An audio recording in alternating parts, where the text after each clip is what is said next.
Welcome to Brand on the Rocks, the podcast that distills bold ideas into clear messages you can actually use. Each week, we serve up conversations, audits, and straight pours of insight to help you cut through the noise and grow your business. Hosted by brand strategist Ryan Holck, this is where clarity comes neat and your brand gets remembered. Hey, welcome back to Brand on the Rocks and another episode. This is a shared pour episode where we are connecting with other business leaders, entrepreneurs, and talking about what is and isn't working in marketing, in business, ways that we're connecting. And if you have been watching for a little while, a few episodes back, Adam and I had a great conversation. And after we stopped recording, the conversation kind of kept going. And so we actually decided we'd record two of these. So if you're watching the video, you're going to be like, hey, they have different colored shirts, but nothing else has changed. So anyways, so Adam, for those of you who don't know you, take a moment, tell us a little bit about yourself. Yeah, my name's Adam McLaughlin. I am Ryan's co-host who doesn't always show up for work. So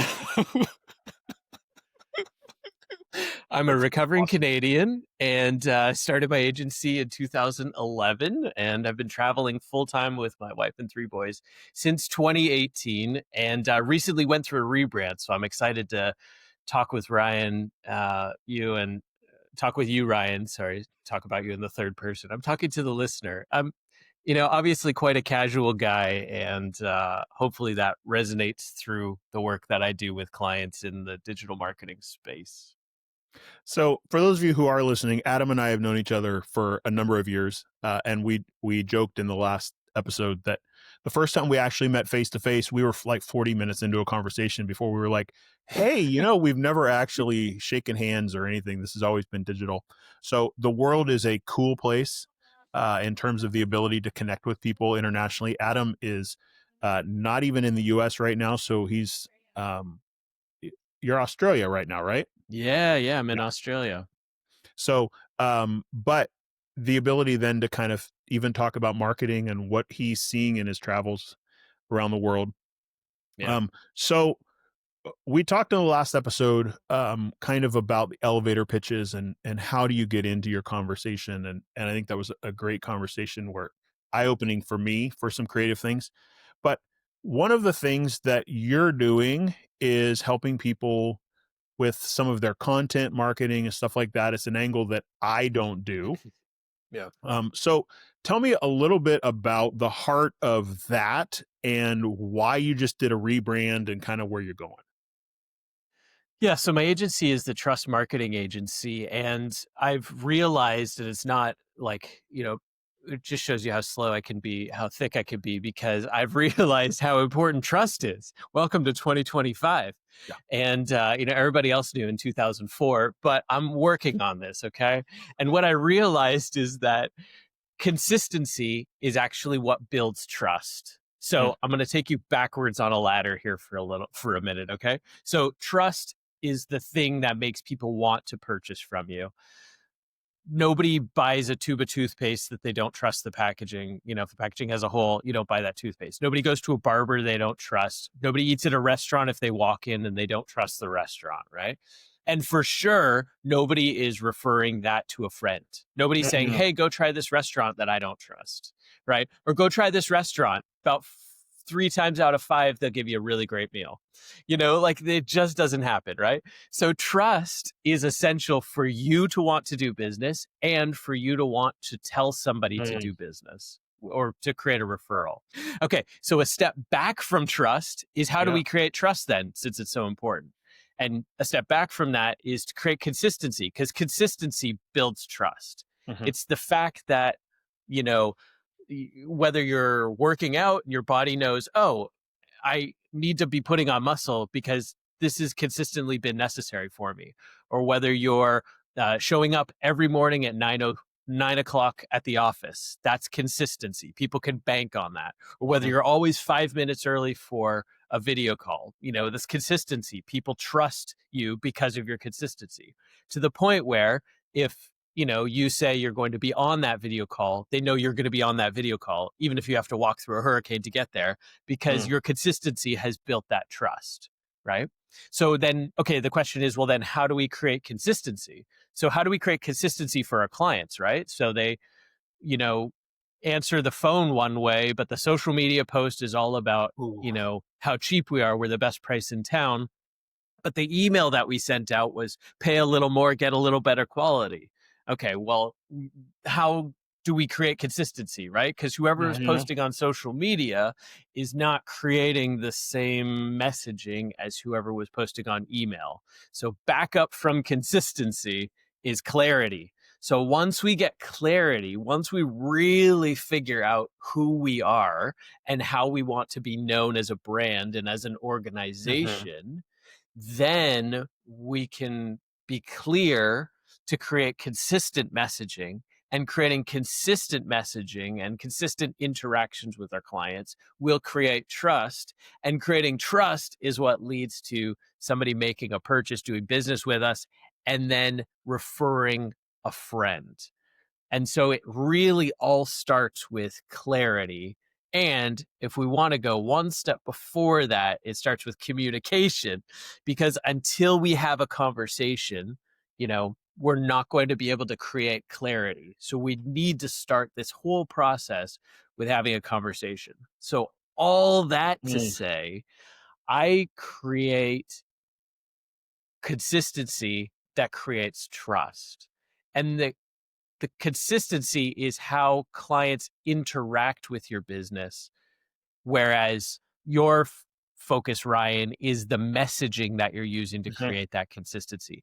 And both pieces are important, right? Because if the messaging is on point, Right. but social media is off, and you're the friendliest people in town, this is what all your social media says, but when I show up at the door to your restaurant, you don't even bother greeting me. Okay, so Adam's world is client interactions, all of those touch points, and how do we drive consistency there? And your world, Ryan, is the messaging to be sure that we are clear in the words we're using to create that consistency. Are you tired of feeling stuck and uncertain about your next business move? The Thing Orlando is the perfect place to break through those barriers, find a community of supportive entrepreneurs, and get actionable insights to grow. I'll be there again this year sharing what I know, and you can grab your spot with a discount. Use code I'mWithRyan at registration. That's thethingorlando.com, and I'll see you there. So in some ways, you're helping build or at least shape culture is what I'm hearing. Yeah. Would that be accurate? Yeah. So this is who we say we are, and is every piece of the puzzle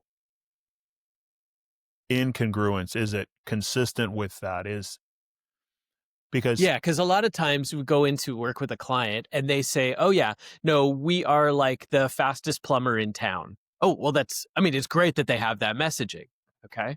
And they say like, yeah, so, if somebody calls us, we're there in like 20 minutes.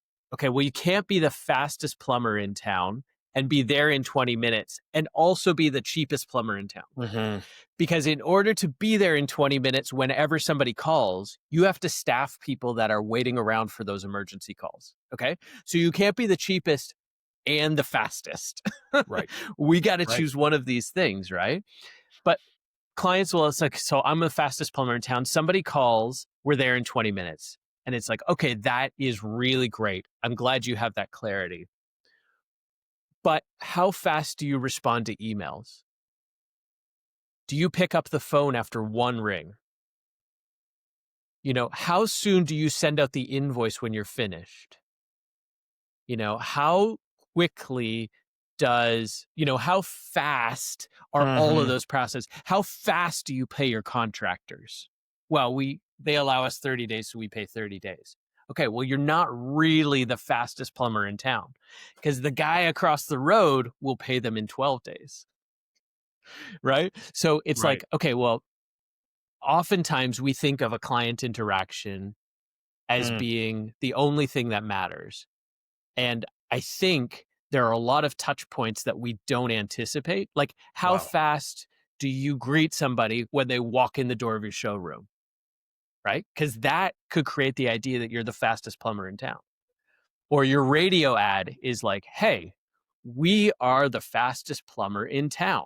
Call us and we'll be at your house in 20 minutes. Or your radio ad is, we're the fastest plumber in town. We'll be at your house in 20 minutes. Enjoy some silence. We had 30 seconds we didn't need because we're on a call. And then there's 15 seconds of silence on your radio ad. Like, that's a touch point. Sorry, these dogs. That's a touch point that you could drive home. We're the fastest in town. So it's not about like, we just answered the phone and we got to your house fast, which is important in a leak. But what about your radio ads? What about your emails? What about your front door? What about your welcome mat? You know, could you find a kind of a kitschy something on Amazon that's like something about, you know, ring the door, we'll be here faster than it, you know, whatever. So what are all of the things people experience? And often people think about, okay, so often people make two mistakes. One, they think that there's only 5 or 6 touch points that a client experiences. And the reality is your client probably experiences 40 to 50 touch points with your business before they do business with you. So how can we drive that consistency through all of those touch points, not leaving anything to chance? Yep. And the second thing is imagining that internal culture, as we're looping back finally to your question, internal culture doesn't affect clients. And that is completely wrong. Because, you know, Andy Stanley, no, I don't know who it was. I don't know misrepresent now that I just said a name out loud. But somebody said, however you treat your employees will filter down to your customers. Yes. And so if somebody says to, let's use the fastest plumber example again, shows up to somebody's house, fixes the toilet, everything's good, the client's happy, and the customer says, hey, you really are the fastest plumbers in town. And he goes, well, yeah, until it comes to getting paid. There is an element of consistency that has just eroded trust. So you mean tomorrow, when they follow up with me and ask me to pay the invoice so quickly that they want me to pay the next day, but they're not paying their employees for 30 days or whatever the case might be, right? So there's 2 factors. One, there's way more touch points that a client experiences than you would initially imagine as your gut instinct. 2, your internal culture will translate down to your clients. So if you are creating an internal culture that represents your brand, then your employees and your team and your leadership of your other departments feel empowered to pass that on to your clients, which again creates brand consistency. And all of this is before we've even talked about the words you use in your messaging. Right. Because the words you use are going to reinforce or destroy that piece. They're either going to come alongside and say, yes, you're right, all of those things are true, or maybe they're not. Right. And messaging isn't just, you just alluded to it so well, isn't just the words you use. Sometimes it's the hesitancy or the question mark that you end things with that makes the person on the other end go, they're not telling me something. There is a gap here. And in that way, that's really, for me, the challenge of marketing sometimes is I can help you get the words right. I can't help you necessarily, or at least most people don't think they need help on fixing the culture and dynamics of what's happening on the team that may be impacting the marketing and the messaging. Yeah. And so, you know, if we were to break it down, I'm kind of the actions guy and you're kind of the words guy. And not to brag, but actions speak louder than words. So all I'm saying is that there is, yes, getting clear affects your culture. And in some ways, you get let's go back to the fastest plumber in town analogy, because I don't know the fastest plumber in town, and it seems to be helpful to be kind of separated from that idea. But if you get a plumber who is an absolute perfectionist and is not the fastest, then that person will self-select from your culture because you're so clear about your culture. Now, it's possible that person goes back. So the rush guy comes in, he fixes the leaking toilet, and he escapes. And an hour later, the perfectionist comes in and double checks the work, right? Because the client isn't urgent about the perfectionist. The client is urgent about stop my toilet from leaking. Right. In that sense. But so creating the culture where you're clear might allow the perfectionist to say, I can't be in the 911 emergency plumber slot, but I could do the follow quality assurance, right? I could go, I could make sure everything's cleaned up. I could double check the work. I could just check everything's finger tightened, so that getting clear on your culture can help you figure out who is the best for each of those positions, right? Because if you make a claim that we're the fastest plumber in town and the perfectionist plumber goes out and takes an hour and a half to fix the toilet, but the neighbor had a problem and the fast plumber went out and fixed the toilet like to the point where it wasn't leaking, but maybe not everything was quite all the way tight, or maybe there was a little bit of, mud from their shoe left over, but it was 90%, but they got it done in 20 minutes. Now, again, you're compromising the brand of we're the fastest plumber in town. Because when those two neighbors talk, one guy goes, oh yeah, fastest plumber in town, in and out 20 minutes. The other guy's like, this guy took 90 minutes. He made me late for the movie I was supposed to catch. Right. So you're bringing to mind, actually, we have been fighting a challenge with a vehicle and vehicle warranty issue for going on 10 months. And we picked up our car this last week. We didn't even make it home before the car had issues again. So there's some trust erosion that has happened there. And what I'm finding in the process is that it is largely dependent on who is helping you, because it isn't that the training and ability is not present. It's that it's not consistent. And so today I spoke to an action taker. I'll just put it, that's the best way to say it. Like, we're on the phone. This is what we will do. We will take care of this. Here's my next steps. And within 5 or 10 minutes, I had a phone call from the promised person that said, here's what we're going to do, confirming the information I was given. I've got X number of things to anticipate before you. You should see me around this time. Half hour, 40 minutes before, here's a text message. Hey, this is just me. Here's a follow-up. Like, here's like, all of a sudden, like, one group is building trust and one group is eroding it. And it's interesting to see, because this process has drawn out for so long for us, to see over and over, like, where you go and visit in person and you go, that person is not part of the solution group. These people over in this office are part of the solution group. And it's fascinating that I would almost bet money that if I walked in and said, well, their purpose statement says they are in the business of helping solve problems, I'm like, no, you're not. Well, half of them are, but half of them aren't. And it's that little bit of inconsistency that has taken us from, we would buy another one of your cars, to, there's no way I'm spending $20,000 in your dealership ever again. Yeah. And so it's interesting to me that you say there are so many pieces to this, because I think you're right. And some of it then comes down to,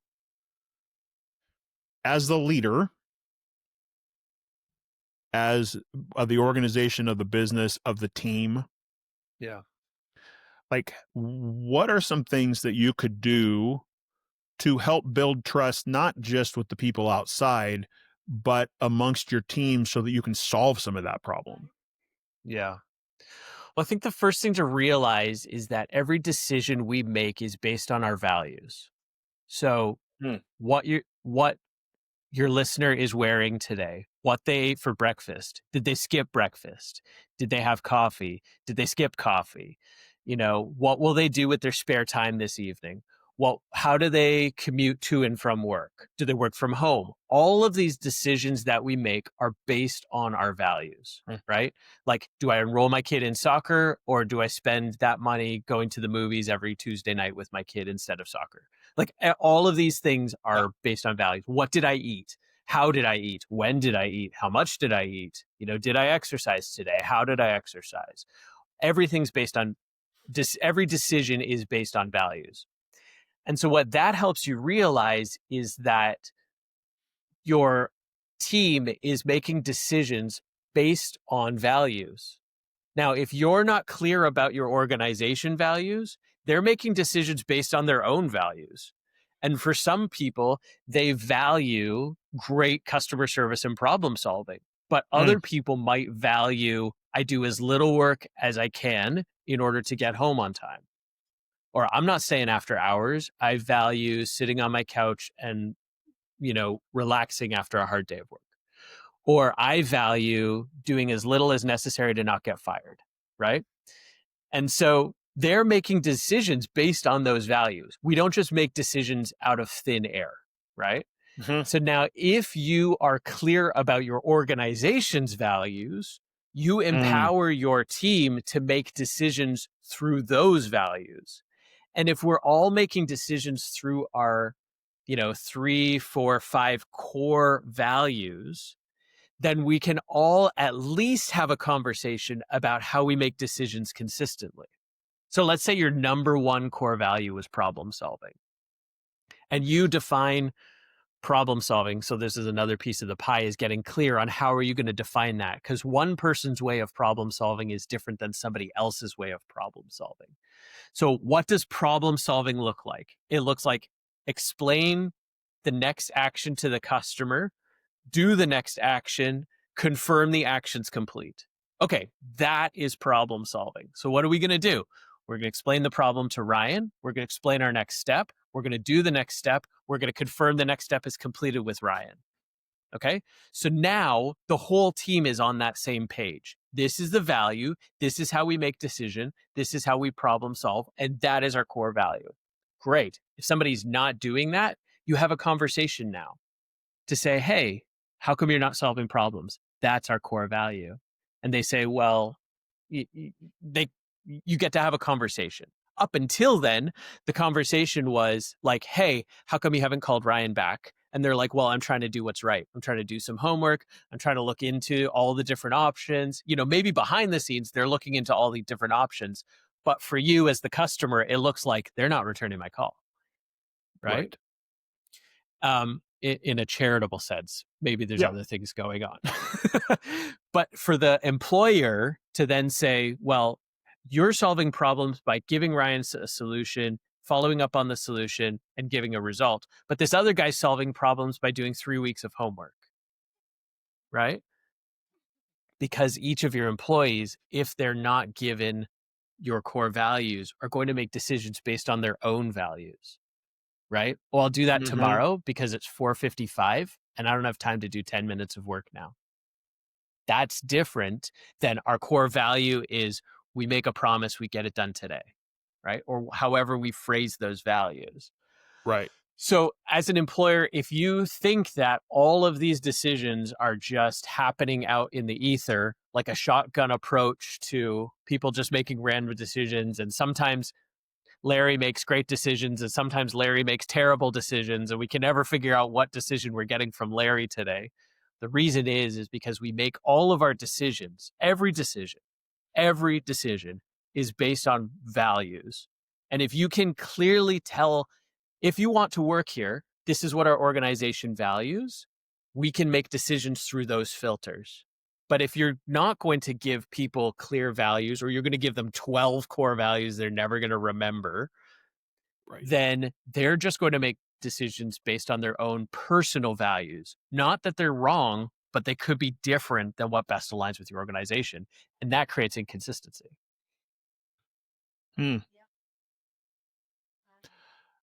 I see that in businesses we're doing business with. I see it in brands, organizations I've worked. Totally and completely see that. So I know that one of the things that you do is try and provide a way for business leaders to articulate and get out into the world those core values, those things they believe in. Those. Tell me a little bit about you. You've kind of walked through some of the philosophy here, which is at its core where you've got to start. But practically, for those people who are like, okay, like how it's one thing to document it, it's another thing to share it. Right.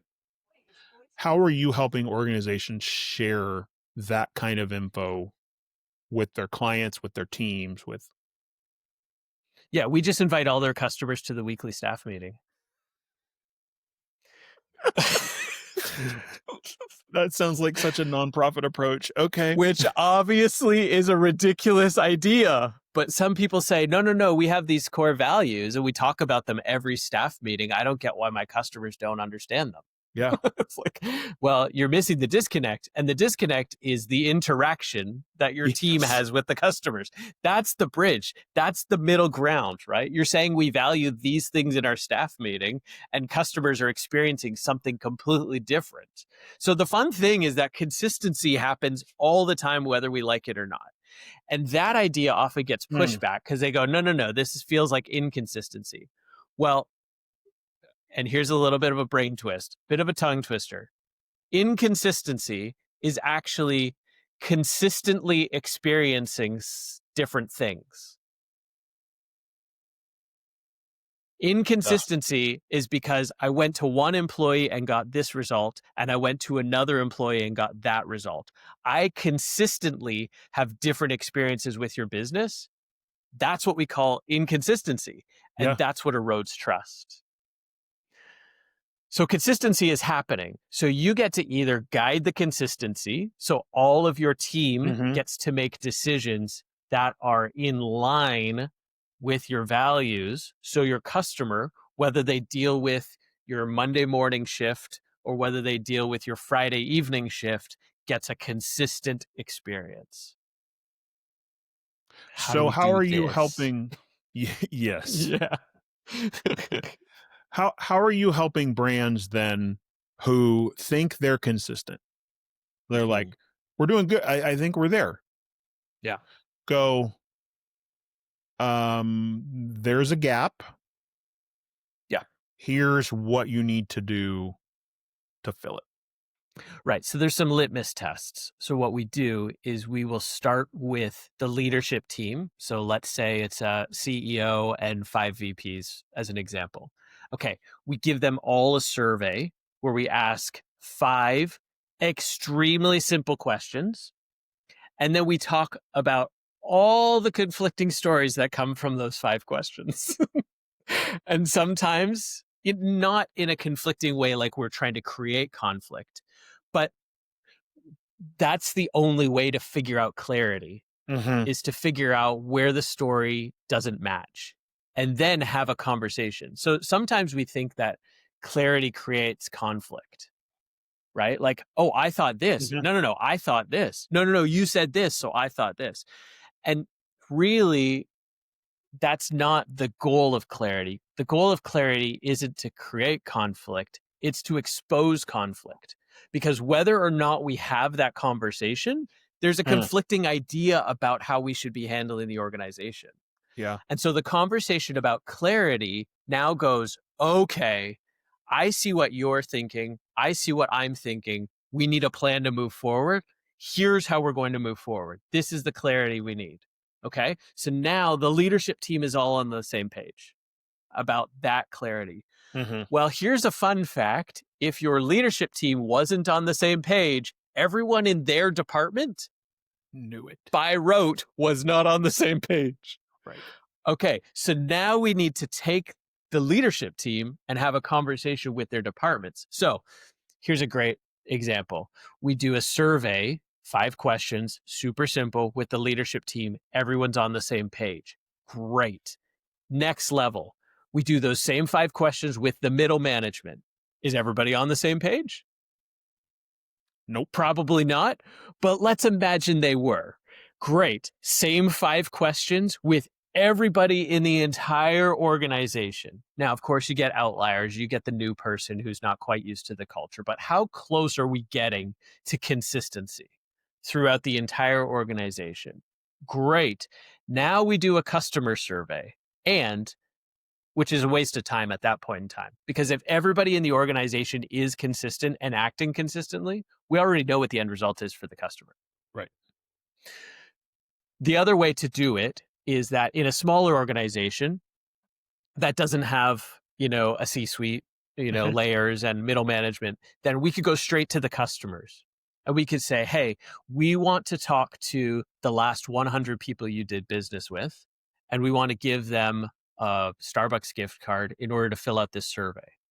And we want to see what results do we get out of this anonymous survey. So if we get one person say, hey, they're always on time, and one person says, I had to follow up 3 times, right? Now that's an opportunity to say, okay, customers aren't getting consistency. Mhm. Let's work our way backwards and find out where we're missing the clarity. And some people are clear, but doing their own thing. And that's called rebellion, or a variety of different things. A mutiny, there's all kinds of interesting and exciting words.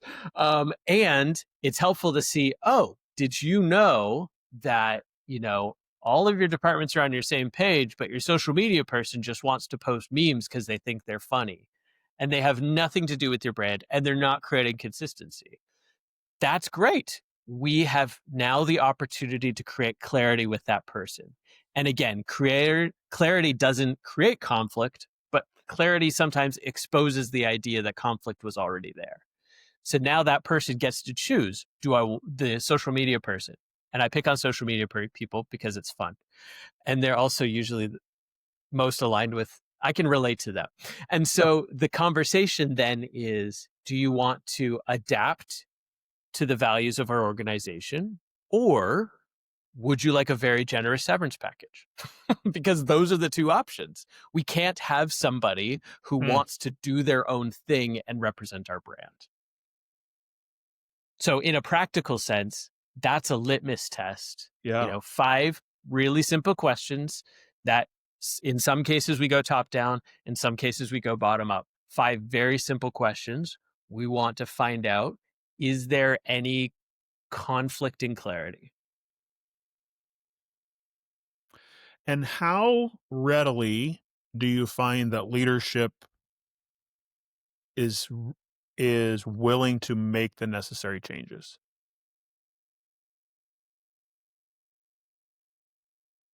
It's a really good question.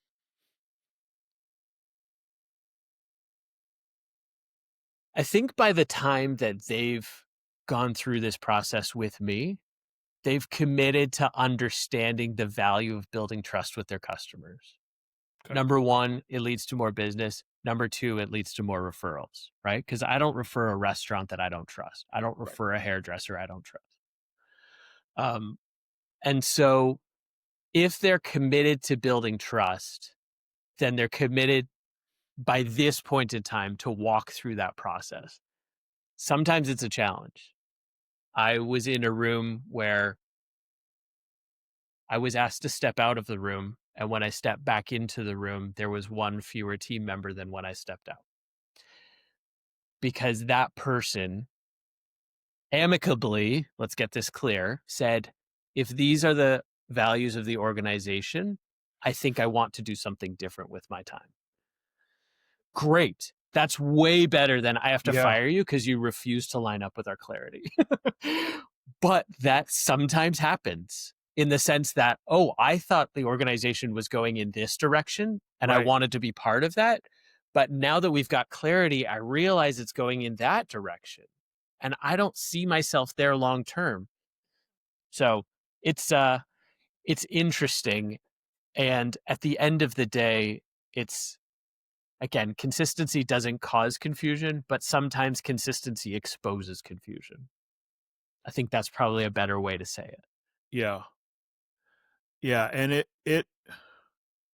boy, you've got me thinking about a couple rooms that I've been in where, um, so I was part of a team that walked in. This was pre-COVID, to a lot of nonprofits, and I would say we were partnered with a foundation. The foundation wanted to know that the organizations were healthy and growing, and so as part of their grant package, it was, we're going to send a team of consultants in to help make sure that you are growing in some specified things. And they had outlined, here's the things we want to see. And it was always fascinating to walk in the room, because usually within 30 minutes, you knew who was going to be successful as an organization and who was going to continue to struggle. And it came down to clarity. It came down to culture.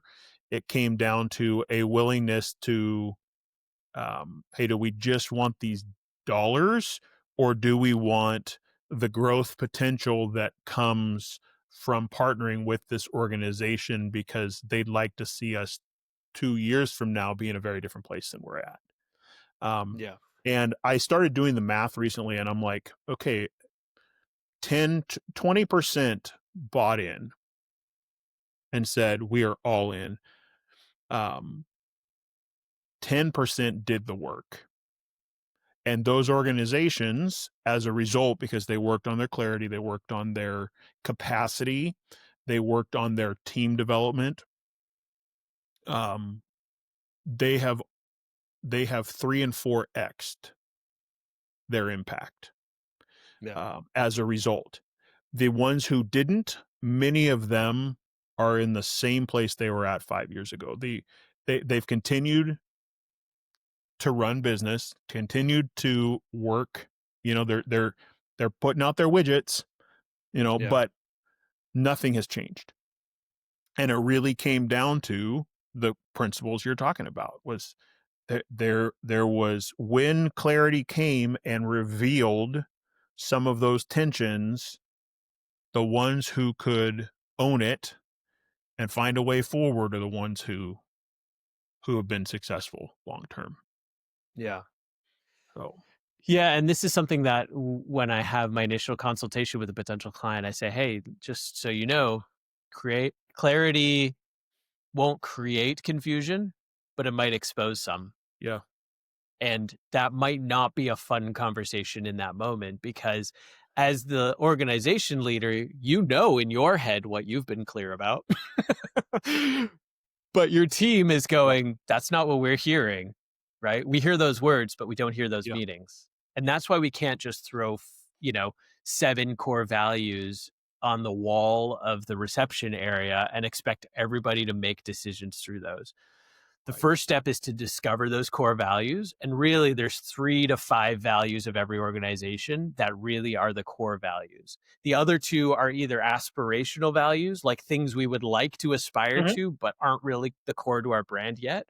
And the second one might be the pay to play values. So I can't tell you, which I'm sure you've heard also, how many people will say, like, we're the most honest X in town. And it's like, okay, well, unless you can show me, like, honesty is binary. You are or you aren't honest, right? Like, can you show me how you're more honest than the florist down the road? Right. And so it's like, no, that's just a pay to play value.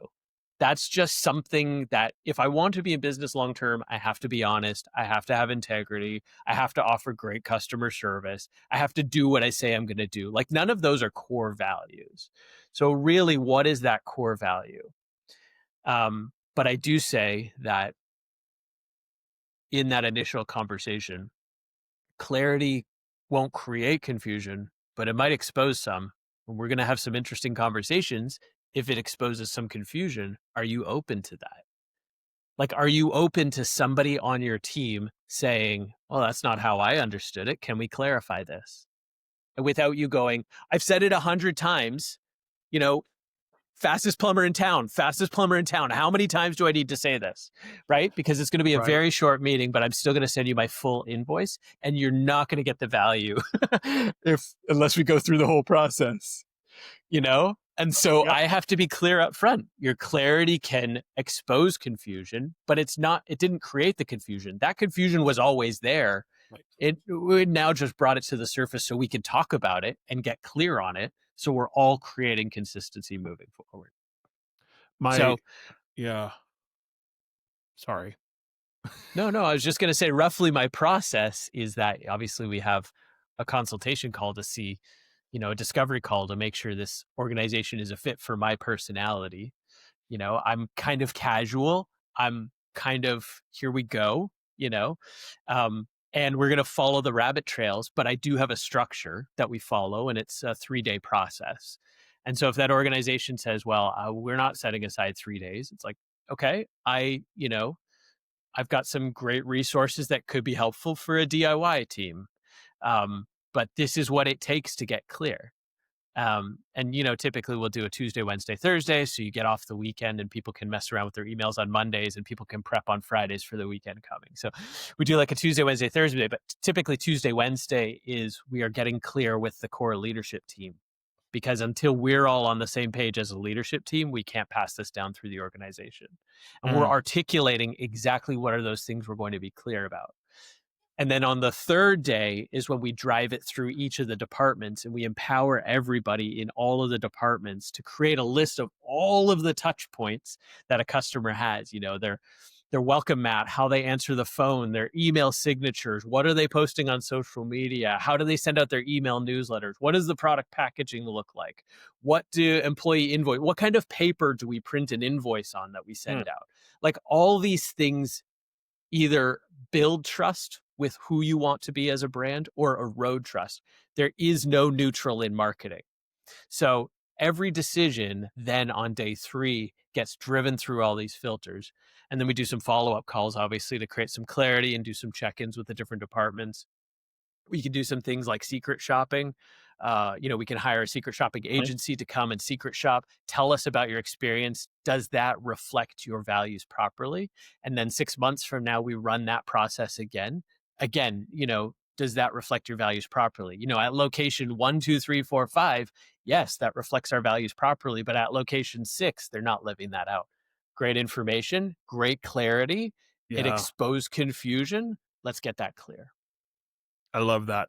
So, Adam, for the people who might be interested in that, how would they get connected with you? How would they take the next step for that kind of option? Yeah, the best way is to connect with me at trustmarketingagency.com and fill out that onboarding form, and we'll be in contact with you and find out if we're a fit. You get to ask whatever questions you'd like about the process. Clearly, we have some questions in our process that we'd like to ask also.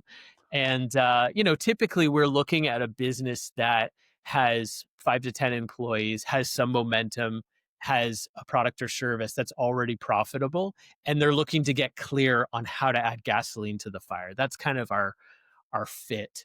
And because without any momentum, it's really hard to start, that ball rolling down the hill and be like, okay, let's create an incredible customer experience for a team of 1 or a team of 2 who is like just trying to make the business happen. So a little bit larger team, a little bit of momentum, already profitable, and wants to just kind of throw gasoline on the fire.